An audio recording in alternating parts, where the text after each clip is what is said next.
Welcome back to the Midnight Who Show, and tonight I'm going to be reviewing the 7th book in the Goosebumps House of Shivers series, What We Do at Night.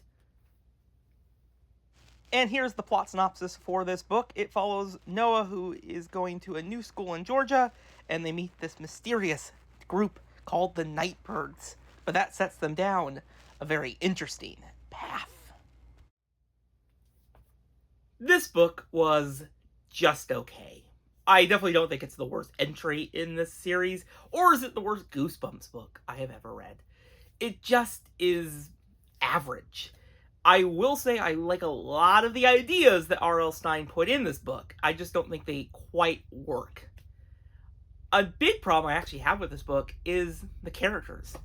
They really just don't feel fleshed out to me, and they're very forgettable. Like, I'm not really enjoying reading about what Noah's going through, or Maisie, or Sid, and the characters of the Nightbirds, which I don't even remember their names.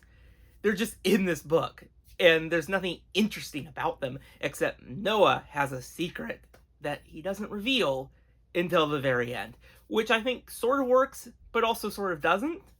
But I am very curious to see what happened in their old town for them to get kicked out of, pretty much. What happened? They had to leave it. I'm kind of curious now. This book has a twist, and I think if you look at the cover, you can kind of guess it. The Nightbirds are actual birds.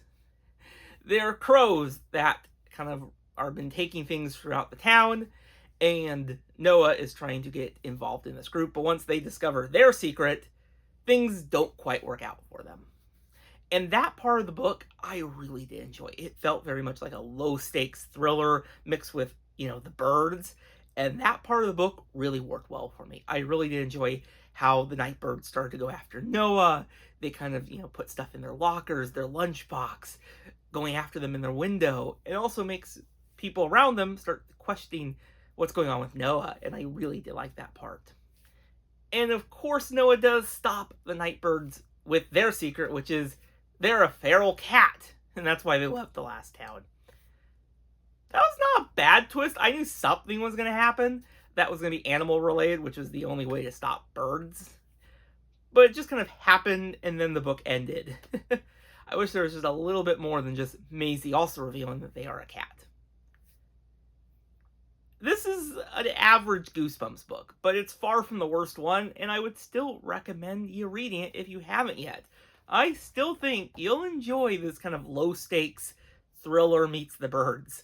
There is some really good moments with it, but it does suffer from a lot of underdeveloped ideas, at least for me.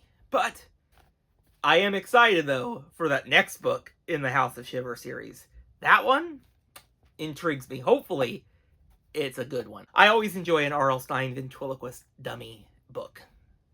Well, what did you think of What We Do at Night? Let me know your thoughts on it in the comments below, and I'll see you all for the return of the Midnight Who Files this Wednesday. Bye, everyone.